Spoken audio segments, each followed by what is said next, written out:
But interestingly enough, I mean, because Politico, the Washington Post, all of these outlets, they live. Literally, the first thing they do when they wake up in the morning, other than turning on Morning Joe, which they also love, is finding negative news on Bernie Sanders. Thank you, Frank Flamingo. 20 bucks in the super chat. Hey, Jordan, thought Brent was in lead before voting machine went down. Imagine that. Imagine if that happened to Trump in 2016. He'd be raging. Thank you, Frank. And yes, I said at the top of this live stream, I actually want to look in closer to what happened. I didn't have time. But I know that it was very close, or he was in the lead before voting machines went down. So I do want to see if there was any shenanigans there, because you know election fraud and voter shenanigans will not go uncovered by me. So I'll look into that for sure.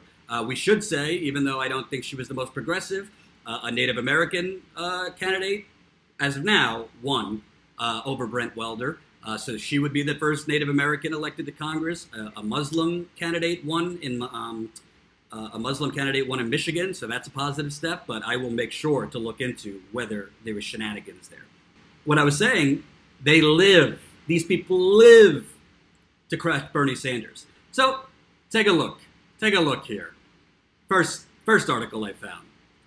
Down goes socialism. Down goes socialism. Politico. The Ocasio-Cortez wing of the Democratic Party thinks its policies are the path to victory in red states. Last night's results suggest otherwise. And this guy, Bill Scher, I've fought with him on Twitter before. He loves writing for the establishment. He loves covering for the Democratic establishment. He loves criticizing Bernie Sanders. And he loves making hot takes that socialism can't win, Bernie Sanders is a nobody, and all of us progressives should take our ball and go home. I'll just read you a little bit. If you thought that Alexandria Ocasio-Cortez's upset victory in the primary over Joe Crowley meant the Democratic Party was poised to go socialist, think again. Last night's largely Midwest primaries produced a near shutout for the anti-establishment left. Ocasio-Cortez partnered with Bernie Sanders to make a series of splashy endorsements that, in the end, failed to clinch victories. And two leftist upstarts hoping to emulate Ocasio-Cortez and defeat the Democratic incumbents fell far short. The most glaring defeat came in Michigan's gubernatorial primary. This is the state where Sanders defied the polls and edged out Hillary Clinton, raising hopes that he had a magic touch in the Rust Belt. So I'm not even going to bother reading more. I just wanted to give you the headline because it's everything I thought it would be. They're making giant hot takes. Politico is PR not just for the establishment, but for the Democratic Party. That's what Politico is. So you literally have this guy for Politico declaring socialism's end when the Bernie Sanders candidate in Michigan, a first-time candidate who got very little media attention until the end, was up against a crap load of money from health insurance companies to real estate developers to you name it. That wasn't mentioned in his article, which I read the whole thing. Wasn't mentioned how much he was outspent. Wasn't mentioned that Bernie Sanders came down literally, I believe, 2 days before the primary. Wasn't mentioned that Abdul El Sayed was a victim of a lot of bigotry for being a Muslim. There were not so subtle ads against him, otherizing him. None of that stuff was mentioned. By the way, when Alexandria Ocasio-Cortez won, I don't remember seeing a Politico article saying, "Down with the establishment." Do you remember that? I don't. But when a Bernie candidate loses, again, first-time candidate up against a hell of a lot of money, was a Muslim, which we know Michigan isn't like, Michigan does have a lot of racial sentiment from it. Had a lot of areas that were segregated even up until the 21st century. That's not mentioned in Politico. It's just down with socialism, down with socialism. Well, if you think that was the only Politico article, say basically declaring Bernie Sanders dead. Because really what Politico wants is a good old race between establishment, corporate crony Joe Biden, who pretends to be for the middle class, up against Trump.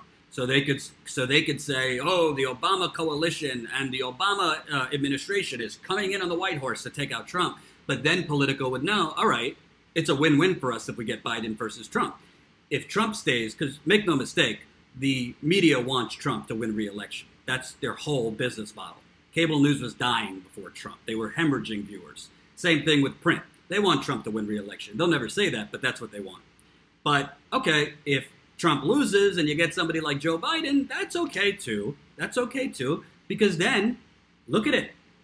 Then we're back to business. We got a Democratic president. They'll say nice things and be progressive, but we'll still make our money because it will still be the revolving door. We'll still make tons of money as a media. Our friends in D.C. and in corporate America will make tons of money, and nothing will ever change. So the media does not want Bernie Sanders. The parent companies of these media companies do not want Bernie Sanders. They're not looking for to pay more taxes. They're not looking for more regulation. So the journalists do the bidding of the media, which is, by the way, the journalists do the bidding of their parent companies, which, by the way, if you don't know, still releasing chapter by chapter, The Corporate Con Job, my book. We're up to, I believe, we're going to be releasing chapter 12 now, which is all about explaining how the media is corrupt, how the media is soulless, and how the media is helping destroy the country. So you could become a Patreon there too if you want. Just saying. That's patreon.com/Jordan Chariton. The reporting channel is patreon.com/Jordan Chariton Reports. But one more political article. Did that one not give you enough fury? You want one more? Okay. Here's another. And by the way, they didn't even wait 24 hours. This is like 12 hours after. Headline, Bernie and his army are losing 2018. Oh my God.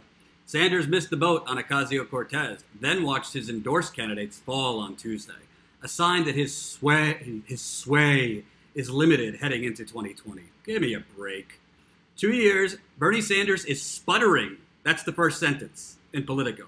2 years after his defeat, the 2016 presidential primary, the Vermont senator has amassed a growing string of losses in races in which he has intervened. Beginning last year, Sanders-backed candidates faltered in an Omaha mayoral race and a nationally watched House race in Montana. See, what this first paragraph left out, that House race in Montana, which was Rob Quist, Trump had won by 21 points in that district. Rob Quist lost by 6 points in a red district in a red state. But again, you never get this context. You never get any semblance of balance or truth. It's just like, oh, Bernie endorsed a candidate and he lost? Bernie Sanders and his army are losing. Bernie Sanders is sputtering. There's never, ever any context provided. We have no context, none. And we have basically anything. If the progressive movement doesn't win every single time, Bernie is sputtering, socialism is burning to the ground, and please go and give money to Nancy Pelosi. That's essentially what these people are saying. Then came Representative Tom Perriello's loss in Virginia's gubernatorial primary in June. And then they're going down a list of campaigns where the Bernie Sanders endorsed candidate, in some cases where Bernie went down there and endorsed, lost. So that means if Bernie Sanders' candidate loses, that means socialism has no shot in hell of winning. That means we might as well all take our ball and go home. And that means you should just be against Trump and support the establishment. Right? That's basically what they're saying. Well, I don't agree with that. First of all, Bernie Sanders is a national leader of the progressive movement. But that doesn't mean Bernie Sanders is going to automatically lift somebody to victory in a certain district or a certain state. Look at Brent Welder, who, again, I am going to look into that race to make sure there were no shenanigans. Look at Brent Welder. Literally, he's in Kansas. Kansas is one of the most Republican states in the country. Okay? So Brent Welder, to our knowledge, got 34% of the vote to the female candidate. I'm sorry, I'm forgetting her name. Could be the first Native American to be a congressperson, to 37%. So the Bernie Sanders supported candidate got 34% of the vote to the female candidate's 37%. That's not a blowout. Why is that not mentioned in these Politico pieces, by the way? And not only did Bernie go down for Brent Welder, so did Ocasio-Cortez. Couldn't it be said that Bernie's support and Ocasio-Cortez's support might have even helped Brent Welder to get to that narrow margin and only lose by 3 percentage points? Of course they're not going to say that because that doesn't fit the narrative, and it's all about narrative after all. It's all about narrative. So you have Bernie Sanders went down and helped out Brent Welder. Brent Welder only lost by 3 percentage points, which I'm going to look into. Bernie Sanders only went down for Abdul El Sayed 2 days before the primary. Again, Abdul El Sayed, literally, nobody knew who he was, I'd say a month before the primary. It wasn't until Ocasio-Cortez went down and he started getting more. Nina Turner, Bernie all went down that last weekend before the primary. It's a state.